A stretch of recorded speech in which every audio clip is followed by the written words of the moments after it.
just like that, you already know what the next statement is. We're back again. Um, Episode 51 of Who's Fighting, fellas. How have you been? How's it been going? This is a midweek special episode. So fellas, let's do some recapping. How have you been? Man, I'm drowning in my sorrow. The Mavs are playing tonight, playing the Luka Doncic led Lakers. So it's a sad day here in Dallas. We miss you, Luka. Man, That breakup was not Terrible. I can't complain, man. Making some great strides, great progress with a major project that I got underway. I can't announce it just yet.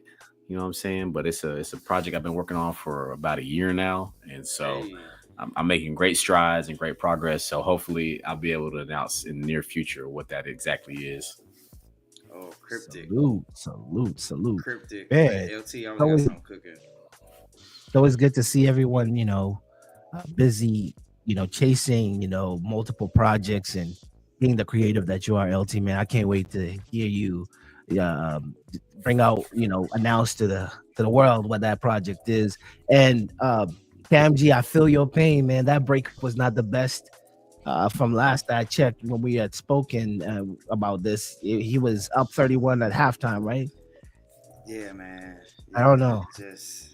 I'm gonna catch the recap after we get done, man. I had to have a singular focus, but I'm a if you don't know, I'm a diehard Mavs fan, so it's been extremely difficult to watch my team. It's the only true team I root for, sports wise, and then I got boxing. So right now, I just got boxing and my guys, man. Just y'all. No Mavs. Yeah. not the Cowboys. Nah, man. I've that ship sailed. I kind of was on my way out with Dez Bryant. Word. And they didn't do right by Dez, and some of the other examples. So Dallas sports, man, we got some struggles, but we got the Rangers, we got the Stars, we got the football club. Saying FC Dallas. There's other sports to root for, so they'll be getting my dollars. Right. Well, pulling us back to the world of combat sports. As of last weekend, we had some fights all over the world. The UK, we had some in Australia, we had some locally here in the United States. So let's do a bit of recapping. Since it's a midweek special, we'll touch and go and get into some discussions and some topics that we want to cover throughout the course of the week. Some news transpired, but anyways, going directly to a recap. What do we start with, fellas? Here, Loaded boxing weekend. Let's go with the big boys. Big boy. Right. We had Joyce versus Filip Hrgović. Fellas, did you guys catch this one? It was a mid afternoonish special. Man, a slugfest. It was like watching two uncles fight in the backyard. They were just, Strap, you texted me earlier in the fight and was saying how Hrgović looked, or Joyce looked tired. Yeah. Yeah, he did looks like a fighter that's aged a little bit in the ring. Right. His footwork looked a little kind of weird, kind of off. Like he was. He competed well. He competed well. I was surprised, honestly, with the outcome. Yeah. Being unanimous. I thought there were a lot of close rounds, but it's hard to judge heavyweight boxing. It was a lot of shots. I mean, Joyce. They talked about him considering retirement. I mean, he has nothing to be ashamed of if that's the fight that he goes out on. Yeah. Did you get a chance to watch it, LT? Not in live time because I was at a track meet out in the rain and in the wind, but I did get to see a little bit of the recap, a little bit of the replays and highlights. I think Cam did a good job of painting the picture on that. It's just entertainment though, right? Yeah. That's really, just the appreciation for the big boys slugging. Right. Yeah. I watched it and it started off okay. And Cam, help me out here. I think it was a tough watch. If you're someone looking for your heavyweights to at least a knockdown here or something to lift you off your feet, it wasn't the biggest. I'm not a boxer in this essence, though, but I didn't see them like they were not sizing each other up or catching this, doing distance and whatever. These guys were just hitting each other like. And salute to both of their chins. Like, look, I will say Hrgović had some mean shots in there, and Joyce took them. So him wearing the juggernaut helmet, that was I was like, bro, there was a lot of heavyweights fall from the shots that Hrgović gave last weekend. So I mean, it was just one of those. It was a heavyweight slugfest, man. And even post-fight, Hrgović had a lot to praise about Joe Joyce's conditioning, his strength to stay in the ring and take those type of shots. Because if you know how Joe Joyce fights, he's a guy who gives you the opportunity. I think he's a very good counter fighter. He's kind of awkward the way he moves towards you. Like he says, he looks like he's tired, but he's not. That's just his style. But he's been put down by a lot of fighters too, but because of that style, like he offers too much. And Hrgović on the other end, it was like dancing partners in the mirror. Like Hrgović was offering Joe Joyce too much. So it was, I wouldn't say a rock'em sock'em, but it was one of those like just everything was an exchange. Didn't see too much of defensive work or traps being set. Maybe my eye is not as trained to see the traps being set. It was just what you see is what you get. It wasn't too much boxing. How do you feel though? Where is the retirement rumors coming from? Is it because that this is what we deem to be kind of a underperforming career for Joe Joyce? Is it coming from him out of his mouth, or is this just online speculation? He struggles. Well, this was in I think the broadcast. They brought it up as well. Just the he took a lot of punishment this fight. This fight, gets him further away from title contention, which at this point in his career, that's what he's truly seeking. And Hrgović is looking for that same opportunity as well. So, I mean, granted, he took a lot of great punches from Hrgović. Maybe he does stay in the ring because there's a lot of heavyweights. There's a lot of fights to be made in that sport right now. But I don't kind of random, but did y'all notice the Nigerian flag on Joe Joyce's trunks? Yeah. Is Nigerian descent? I believe it's half Nigerian, half white, half Nigerian. Okay. I did not know that. So I just Joe Joyce. Some inside story on Joe Joyce out there. He has been deteriorating throughout his. And I don't want to say the wrong thing, but if you watched his interviews, he kind of gets off. And people around him and people in the boxing Twitter world are like, man, this guy's he's been into some wars. If you remember his fight, his Chisora fight, his fight with Zhang, he had 2 back-to-back with Zhang. His Joe Parker fight. He's had Carlos, the Cameroonian. Is he called Takam? Carlos Takam. He's been into these monster wars. And with that being said, he's not had an extensive heavyweight professional career, but he has also an illustrious amateur. He's done Olympics, he's done all that stuff. But it's just that he takes too much damage, man. That style, like people are like, yo, you've lost back to back. You've been into some wars. You fought some people that fight exactly like the way you fight. Maybe, sit down and you don't want to. That the miles are on you, man. The miles are on you. And same thing I would say for even Deontay Wilder. There's some people, they have been in wars. Like you worry for the fighter now. You're like, okay, bro, you're losing and you're not fighting in a smart way. I mean, and that's his style. People go out on their sword, but that's why I think those Twitter rumors of retirement come from. I know. For me, it's just that I put a place in the sport for people like this. Like he's a gladiator. And he actually obviously has some charisma and some character because he's donning the The juggernaut juggernaut. attire. So if maybe, I mean, does he view himself as a championship contender, or is he just a journeyman? I think that people like him have a place in the sport. If he wants to continue fighting, I welcome you. I enjoy it. I appreciate it. But that's just my perspective.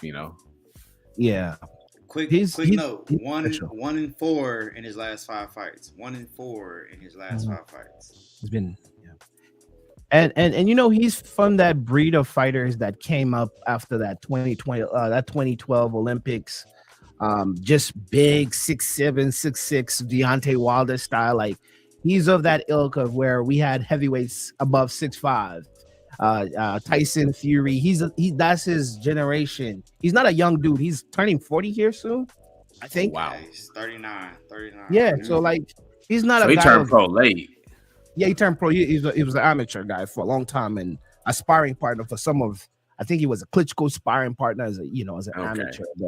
But That yeah, puts it in better perspective. yeah. Yeah, He's done his thing. he spent a lot of time in the gym sparring, getting ready for those competitions, and at that weight, it just wears on you a little different. So I think the conversation was warranted. I mean, ultimately, I didn't see a fighter where you're like, "Dang, you need to get out of there." It's just one of those things like, "Hey, do you want to give it another crack? Get a couple more paydays, or are you just gonna hang it up?" And I feel like, hey, heavyweights need good opponents. We got some heavyweights on the bill, and then coming up down the line, they may need opponents in the future.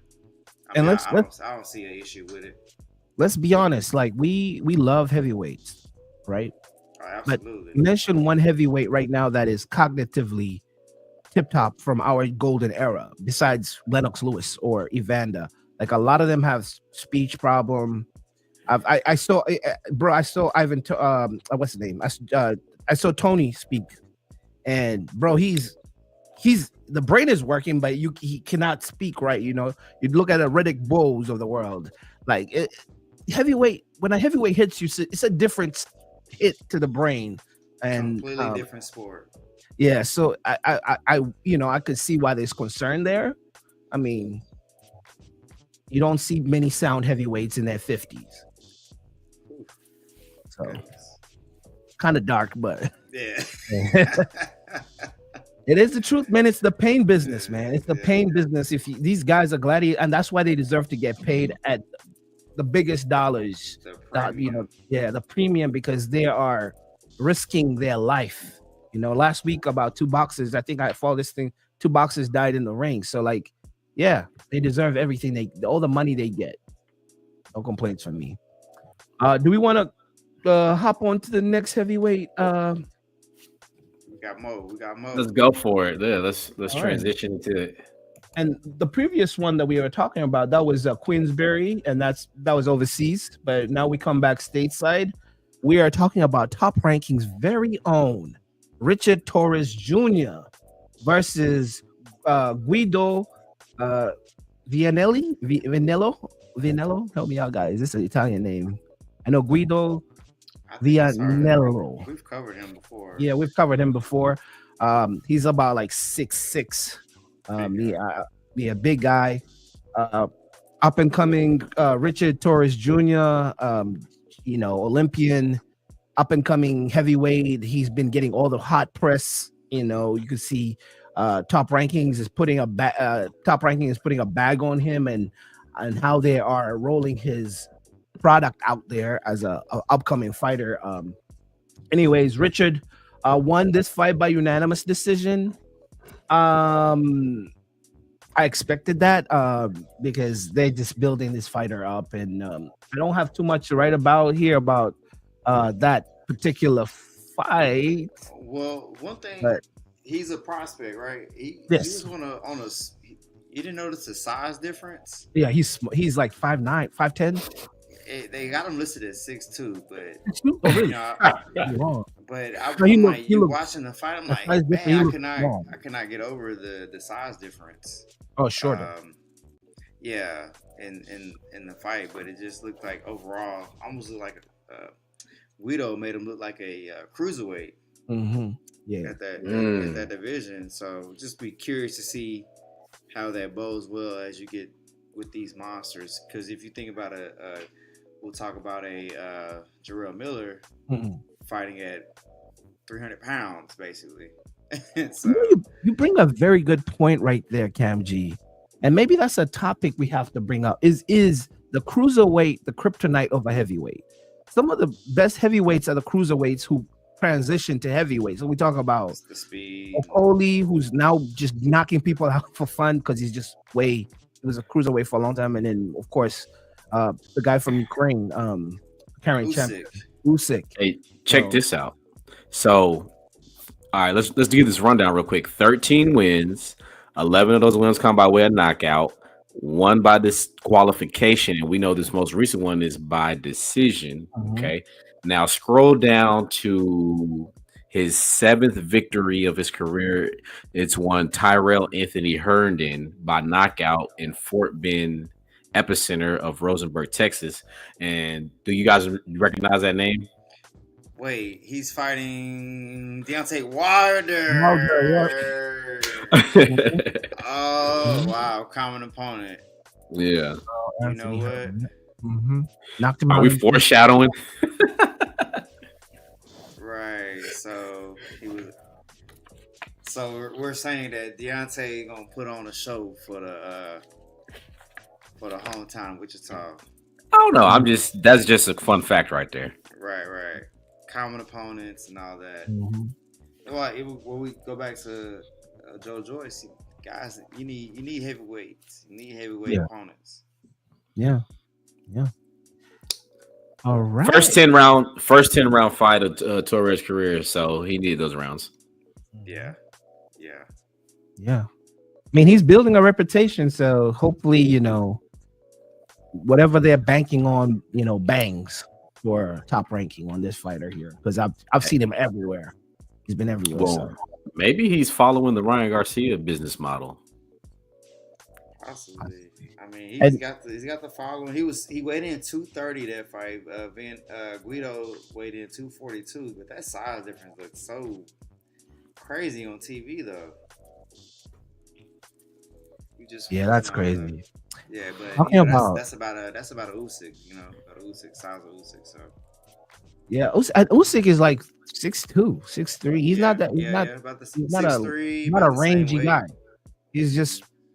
He has the skills to pay the bills. That's the heavyweights I prefer. Around that weight, got good mobility, good hand speed. All those things. But hey, yeah. So that was the main event for the night.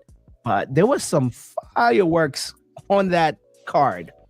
And to talk about fireworks, is a man who introduced himself to the world with his country of, I would say, Kazakhstan. Or Uzbekistan, I can't. Maybe Kazakhstan. Dagestan. One of them. Kazakhstan. Mr. Janbek introduced himself to the world with I think. Would you say was this the knockout of the week? Let's see if I can pull this joint up. Would you say was that the knockout of the week or? Man, you got skills. You got problem. Yeah, that knockout.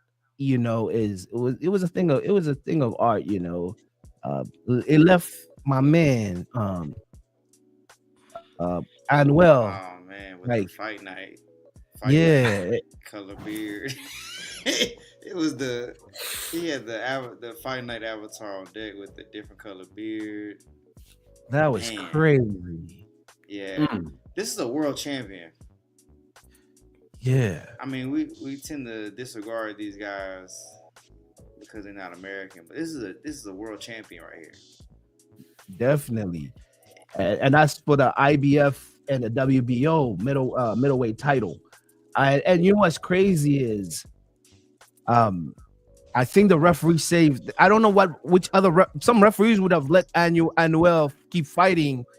Or because he really did. Corner hopped up too. Yeah, like they saved my man's life. Because probably so. That knockout was crazy. Yeah, I'm looking forward. We got to make sure we next time he fights, if it was at 11 a.m. fight time. So just for our American fight fans, we got to make sure that we are watching this guy live. And for your daily dose of Strap butchering a name, his name is Anuel Nagamisigwe. Watch. Anuel Nagamisigwe. I think I that one. Nagamisigwe. You've done worse. Man, let me give you Janabik's last name, Ali Kanuli. But I knew I heard that from the commentators. Nice. But yeah, I have to give you the daily dose of Strap butchering a name because that's part of the show. That's a special. It comes with the show, you know. So that's middleweight fight, right? Yes, sir. That was the middleweight fight. We don't even have a ticker going. We tripping. Oh yeah, and that was. Yep, that was for the middleweight fight for the two belts, the IBF and the WBO. And that boy came and did some magic on Anuel. That knockout was everywhere by like lunchtime. I was like, yo, it was everywhere. It was on my Twitter, it was on my Instagram, and they're like, well, we're looking at 160 pounds here, correct? Mm-hmm. Yes, sir. And so, with talks of the Charlos coming back, this is opponent for the little twin, potential opponent for the little twin, possibly. Yeah, possibly. Yeah. So that's why it was so intriguing to me. Like, okay, we got this guy right here, got two belts. Okay, hey, middleweight. That's that neighborhood that I like to pay attention to. All the Kyrgyzstan people are all in the same weight category, right? I know. Wait, no, not necessarily. Well, Bibble's up at light heavyweight, huh? Those are Russians, you know. Yeah, those are Russians. I mean, they're all kind of like. I may be getting it wrong, but I thought Dagestanis were Russians. I'm maybe geography is not my thing. No. We got. They were about to let you know where they are on the map because there's so many contenders. So many. They do such a great job of doing the sport justice by giving us style, grace, power, and they're something that we haven't really seen in a while on a mass scale. So when I'm in the gym with my guys, I'm talking about the guys in Kazakhstan and Russia, and Mexico, because across the world that these guys are elevating the sport.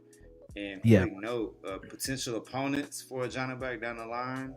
You got you got Lara, you got a Ube Jr., you got Carlos Adames, you got a Bruno Suras, who, and then you have I think those are your most likely future opponents. Okay. Coming down. So just to give us a project out a little bit. Nice. Yeah. Well, the sky's the limit for Mr. Janabek.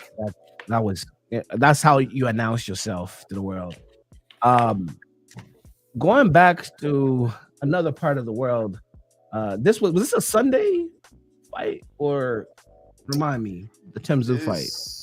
They're a day ahead of us, right, or something like that. Yeah, I think it was a weird time. I want to say they either fight at 4 in the morning our time, the Central Time in the United States.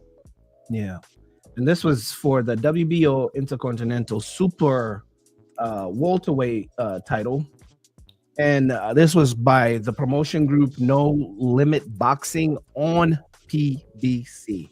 Fellas, did you get a chance to catch this one? I didn't personally catch it, but I saw the highlights. He's back. We kind of knew. We kind of knew what this fight was, though. Come on now.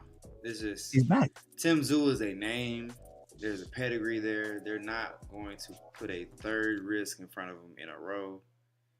He needed to get back in the driver's seat a little bit, regain some confidence. Because we mentioned before, he was in the previous fight when he who was it? I'm missing his name. Bakr. Yeah, there was a clash or something early in that fight, and Tim Tszyu patting his glove, looking to see if he was cut again. So clearly, there was something that is still on his mind. He need to try to move past that, get a win, get to the next one. So we know what it was with this. Yeah, salute. Tim Tszyu is a name in the sport.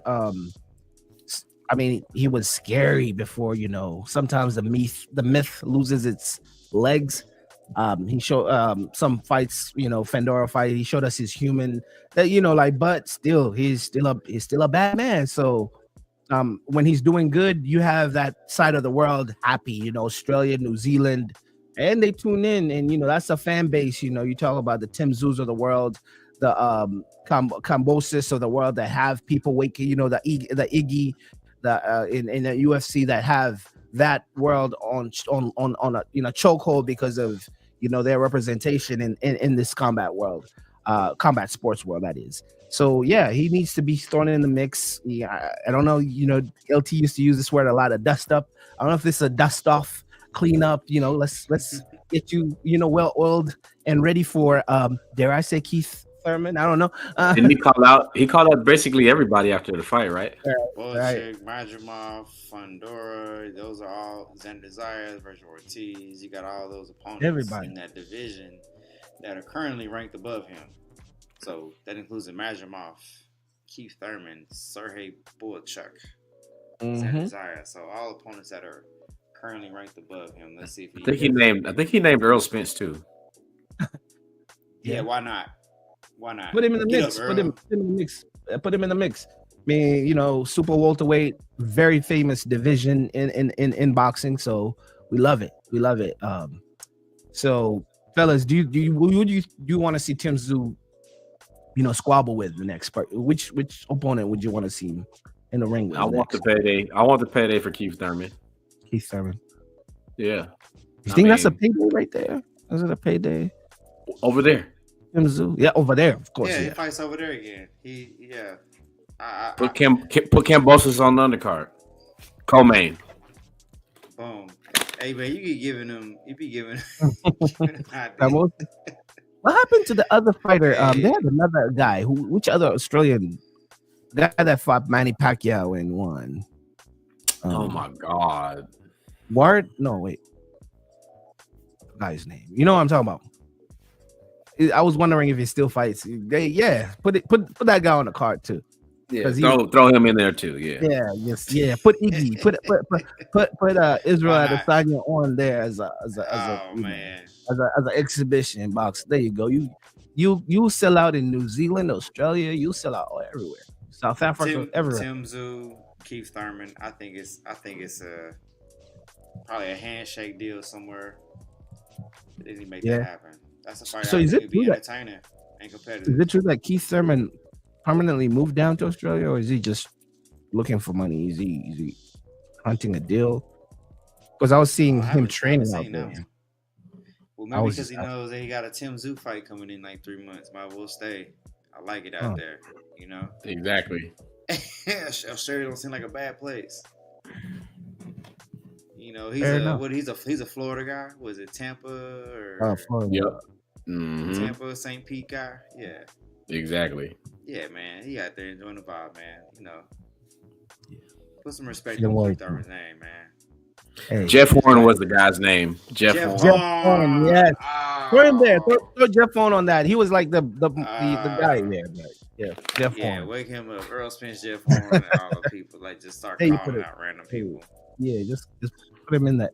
His last fight, he lost to Tim Tszyu on his last fight. Oh, he passed the torch? Okay, never mind. Yeah.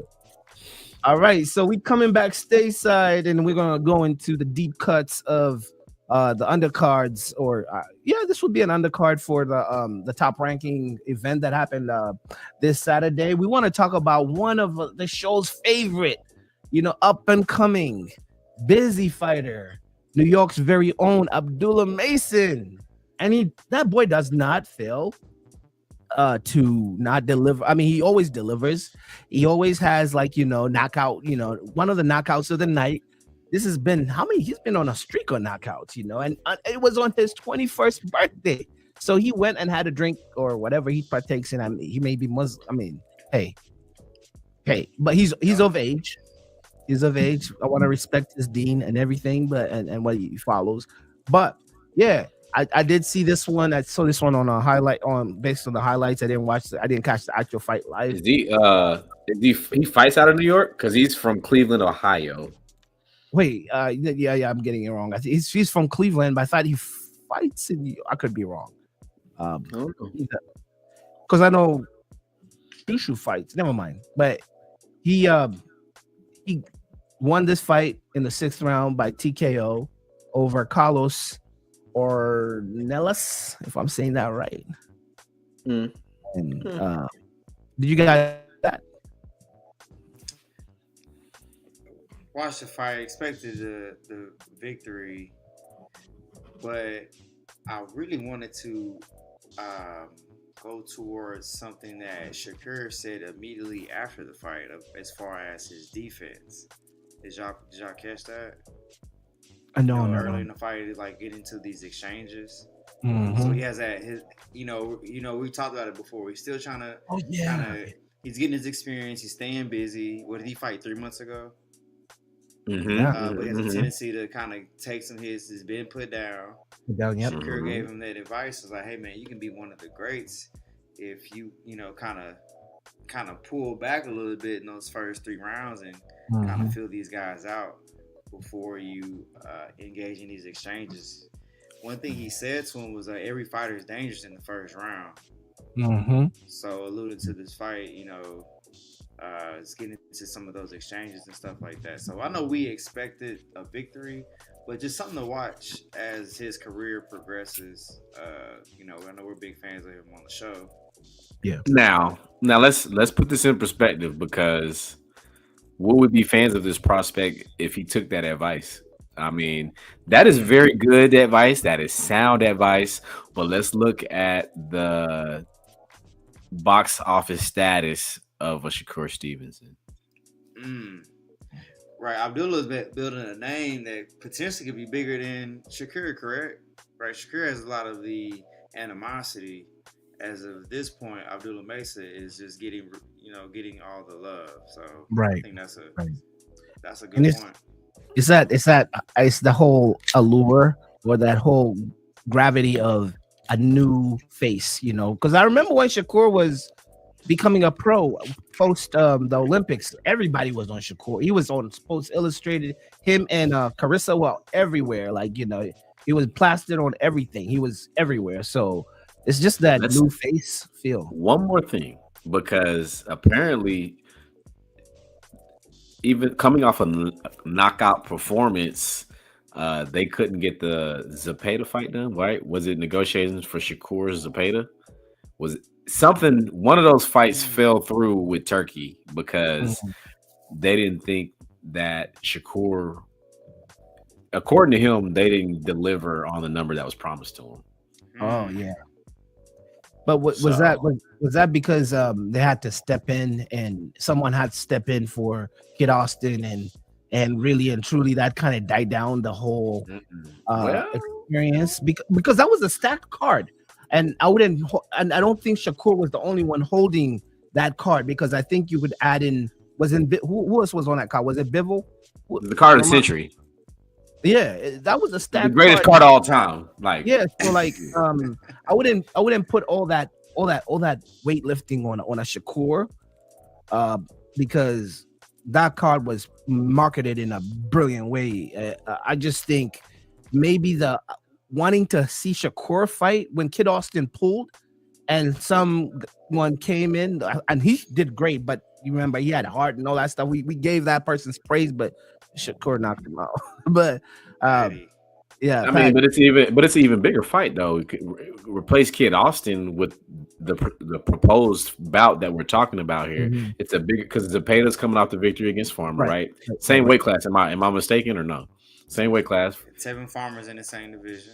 So that's what I'm saying. So it was a matchup between Zepeda and Shakur. It's a bigger name than Floyd Austin. I mean, hey, but if was a 5th.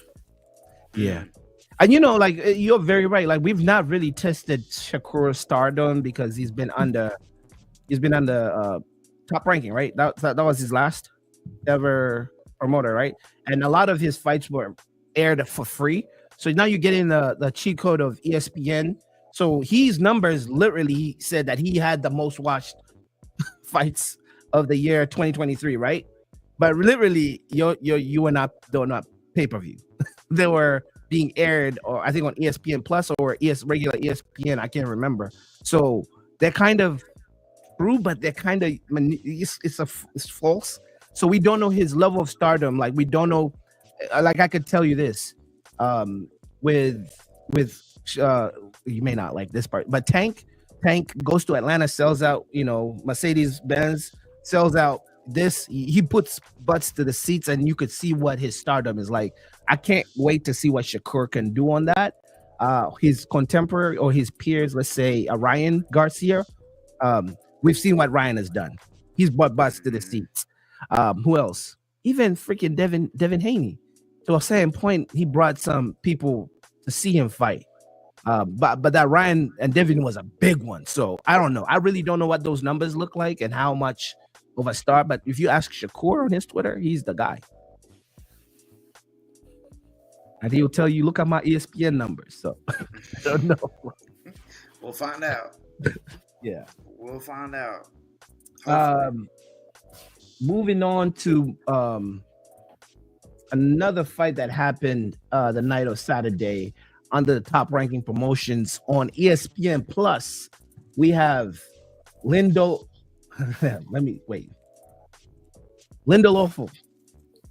Delgado versus Elvis Rodriguez. I was gonna say Lindolf, but I said Lindelolfo. I don't know. I've never seen that name in my life. I've heard Lindolf before, but anyways, this was for the super lightweight. Not for nothing actually, no title, but just super lightweight bout. And Lindelof secured the majority decision over Elvis Rodriguez. I didn't personally watch this fight. I just watched the highlights of it. And it looks exactly like how you see that running banner saying it was majority decision. I can't really say anything was outside what the results were. I don't think I could add to that, fellas. On to the next. No, I don't see much here. There's a Brian Flores, but I don't know which Brian Flores that is on his record. That's a very common name in boxing. He's 26-1, so he is fighting guys with records. He's not fighting, the word we like to use. He's not fighting tomato cans. And so he's undefeated too with 16 KOs. So that's and so that's all I can. Yeah, that's all I can really judge him on. So keep taking care of business, man. He's fighting at what weight class is this? This is a super lightweight. Super lightweight. Yes, sir. So hey, man, at the age of 30, so he kind of late in the game, but it's funny because at the very lightweights they fight older, and all the way up at the top they fight older. So if he can stay down there into this third decade of his life, maybe he'll get a title contention. Hey, maybe he'll be a Shakur opponent. There you go. You know what's crazy? Like we talked about this last episode, but you see how these champions are giving out their belts, and then we talked about you have to pay to have the belt. And then that topic has just been moving around. All these champions talking about they don't want the belt. They prefer having the moniker, the name. Like Canelo doesn't want the belt. He wants a big fight. And you see what's happening with Bivol. You see what's happening. The belts want Canelo. You see what Keyshawn was talking about them belts. He's like, well, he's not trying to pay these days. He's rather fighting the best. He rather fights the best rather than the belt. And he's like, you look at all the divisions, not the best fighters have the belts in those divisions. So this belt conversation is interesting for the champion word, but right now it's about the big fights, I guess. So it's always interesting hearing that. Fellas, just for the sake of time, we'll skip past UFC. I mean, this was Apex Arena, not the biggest card, but this weekend is going to be a big card. Some of the US. I think Volkanovski is going to be fighting. If I'm saying his name, they call him Volk, and a few other premium elite UFC fighters will be fighting. So just for the sake of time and just to keep the show ticking as a midweeker, we want to talk about some fights that are about to happen this weekend. Should we start with friend of the show? Or should we start with Boots? Friend of the show meaning S3. So you already know. Plug them. S3 gonna handle up the Bomb Factory this Saturday. The Bomb Factory is a one of our major entertainment venues in the heart of Deep Ellum. Sam S3 Arnold, affectionately known. He's putting Dallas on the map again. We've got a new crop of fighters coming up. Some great fighters on the card this weekend. So looking forward to seeing an outstanding performance. Outstanding. You know, like it's like a little bit of a challenge to him because he's the headliner. Like he's headlining is this his first time headlining? I don't know. Yes, correct. It's his first time headlining, and I mean, you know, I can only imagine. I've never been a boxer, but I've done some music, and especially if you're performing, I say in your hometown, you know, you have everybody asking you for tickets last minute, like, yeah, yo, can you get me in? Can you do this? Can you do that? It's like, man, I'm trying to focus on the show. I just can't imagine the activity happening in his leading up to Saturday. I would see media days. He was capturing media day, and, you know, talking to taking photos and doing all that cool stuff. Like, that stuff. I maybe we need to take a different approach, man. Maybe we need to start putting a name on these fighters so the world knows who backed out of the fight. Okay, hold on. Yes, we gotta start exposing people. I might have to get some names. I got some names I can put out there. We can tag them because it is hurting the sport. These guys that want to have a career. I know a top-ranked amateur right now here in Dallas that has had multiple opponents back out of a fight. He's looking for a pro debut.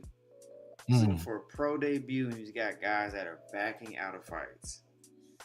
So just, you know, there's you showing some clips of S3 getting prepared for this this fight this weekend. He's had opponents back out of fights. His last opponent backed out of the fight. So that's something that coaches, gyms, fighters need to regulate. If you don't want to fight, just don't waste anyone's time. Don't get into the business. Too much time is being wasted on fights that are not happening. Guys are signing contracts. Guys are getting flights booked. Guys are promoting on their page, and then all of a sudden they can't fight. Now, getting into the ring is a very, very it's scary. It's not. It is a. You have to give the utmost respect to anyone that steps into the ring. But I am seeing so many guys that are getting ducked, and they just are at a 1 fight, 2 fight, 3 fight stage. It hurts the sport. So we can actually talk about that on a future episode. But yeah, that'll you set me off right there with that one. Shout out S3, baby. We support you. Salute. Let's get that. Let's get that dub. Let's start, you know, climbing up that ladder. Very soon, man. We need to be wearing the suits and ties, and we can. Oh yeah, we can just touch this real quick. Just say congratulations to these ladies. MVP continue to do major things. Since we're talking about Dallas. Right. Hey, shout out to Sharetta Metcalf, also known as Chicken. Yo. Also known as Chicken, signing with MVP. That is, you know, like I said, I got the opportunity to hear her talk and converse a little bit through the Clubhouse app. So just to be able to follow from like the 2020 to now, salute and congratulations. Salute. That's a move. That's a shrewd business move by the ladies and the whole most valuable. I think it's called most valuable. Most valuable Yeah, he got promotion. a whole roster of women fighters. We've talked Not about this, he's elevating the not women's fight game. He is he's not talking the talk. He's walking the walk because he did it. Help me out here. The Serrano. yeah, Serrano. she was the first, and so now Mhm. there's the many following. So Yeah. salute. And it's not just the big names. He's had there was I met a coach from Chicago that they had their girl fought on undercard of one of Jake Paul's fights. Mhm. So he is truly making an intentional effort to put these women on, and I can't do anything but applaud him for it. Shout out. Is it For sure. H2O under most valuable too? Right, Ashton. I'm not sure. H2O. They might put the roster out now. We got to do an MVP show. Yeah. We're gonna do a drive by on this one. Shout out to my guy, David Benavidez. Oh yeah. This is I wouldn't consider this a duck so much, but it's a business move. Turkey Al-Sheikh pulled out of the bidding war. He's expressed that he wasn't interested in the fight, which I think was a strategic move to tank the value of the fight, and that paved way for his trilogy, which he made known that he wanted. So, this is not how Benavidez wants to attain belts. He wants the big fights. He wants to make these fights happen, but we can talk about this later on because Canelo has a 4 or 5 fight deal, whatever it may be, and so this could be a full circle moment here for unification. So Mhm. we're gonna touch and go, and so we're gonna get up out of here with these predictions for the big fight. Ooh. This is the big one that we've been waiting on, guys. All right. Oof. Boots. Stanionis. Saying that right? Mm-hmm. We'll Montes Stanionis. we'll put out the table next week of what our results have been from the last time. In concluding plus concluding this prediction. Any quick rundown, styles, anything, Kim? Man, I'm just as far as styles, not necessarily. I'm just looking for Boots to assert his will and dominate this fight. He's one of those guys that he sees himself as being one of the greats of his generation. Yes. He may feel like he's not getting the proper due there. Mhm. And in order to do that, you gotta you basically gotta go dominate a champion in your weight class. And I can go ahead and make my prediction. I'm predicting a 6-round stoppage by Boots, and it's round So 6. Stanionis, 5'8", 68-inch reach. He's from Lithuania. His last victory is against Gabriel. That's not what I thought it was. Mastre. He's got Butayev. No contest versus Luis Galazzo. Thomas Delorme goes all the way back to 2021. So That's a name not a whole lot of activity. He last fought May 2024. Before that, he fought April 16th, 2022. So we're looking about almost a year off here. So not much to go off of as far as an evaluation. Mm-hmm. 14 professional fights. Yeah. Have you given your prediction, LT? All right, I'll let you go last then. I guess I definitely want to go with Boots here. I say he leaves himself open. I say he tries to go for the knockout early, so it doesn't come until 8. So 8th round stoppage in favor of Boots. And then Kam Gee, what was yours? 6. Sixth looking at round. round 6. Round Yeah, 6. I think Boots makes it harder than it needs to be because he's gonna go looking for it early instead of being patient and letting it come to him. So You got it. Yeah.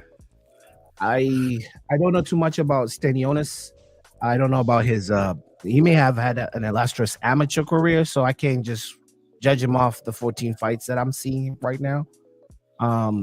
Boots, his strength is he's a very good switch hitter. He could fight from the left side, right side.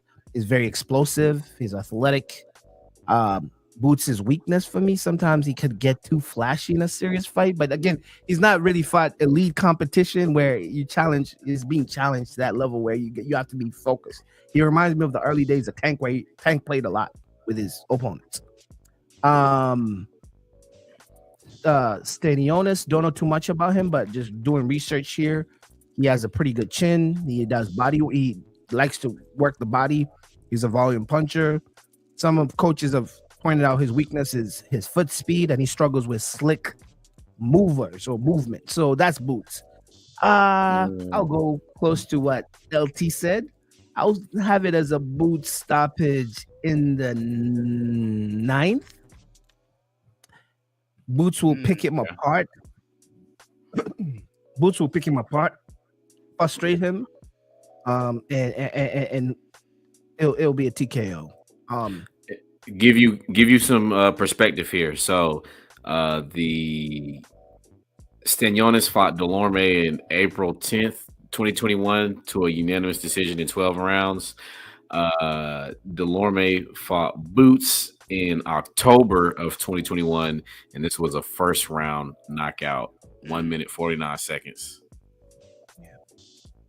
So one more interesting thing from this fight card, we mentioned Stanionis' amateur background. His last defeat at the amateurs came to a Sakram Giasal, who's fighting on the undercard of this fight. Wow. So just something to watch out. Fighting a Franco Maximilio Campo. So what's just a little interesting tidbit? Is Boots southpaw or orthodox? I get confused with him. I know he switches. He'll come out. Yeah, southpaw, like though. He should come out. Southpaw. Sometimes he starts off as orthodox, and I'm like, dude, I thought you were lefty. Like which is cool, but like when you do that, you kind of you neutralize. You don't really specialize in something. I don't know whether it's his tactic. I know Crawford used to do that one back in the day, like where he would start a fight just randomly on southpaw, and I'm like, well, what's happening here? And he went to southpaw versus Spence. I mean, yeah, he'll do it. It's very rare that guys have that ability to do so. I mean, I think I look at balance. Boots possesses all the skills. I think he's looking for that challenge. He wants to know how good he is, and we want to know how good he is too. Right. So until someone makes him pay for switching, do what feels right in the ring. That boy, he starts off southpaw. Sometimes he starts off orthodox. I'm like, oh no, like I'm watching because I'm one of those people. I just watch stance. I try to focus on that just to see how he's leading on the sweet science, but he confuses me quite a bit as a fighter. Like it's just not typical. I don't know. It's just he confuses me, which is cool. Then if I'm confused as a watcher, I wonder how it feels like fighting him. Like, how do you train for that? How do you prepare for that? Like a guy who switches and very effective in both ends. But hey, 6th round. We have 7th, or you said 8th or 7th, LT? I said 8. 8. I said 9. So 8, 9, 6. Cool. And I hate to end this early, guys, but I gotta go handle some business. We're coming up on an hour, so yeah, you're right on time, man. Y'all good. But those that are viewing this, you know how it goes. Like, subscribe, leave a comment, share this video, let it pick traction, and share other videos or other recordings. I know not everyone is live today, so this is going to be a recording. It's been a pleasure having you fellas on this episode 51, and it's been another great episode of Who's Fighting? Who's Fighting?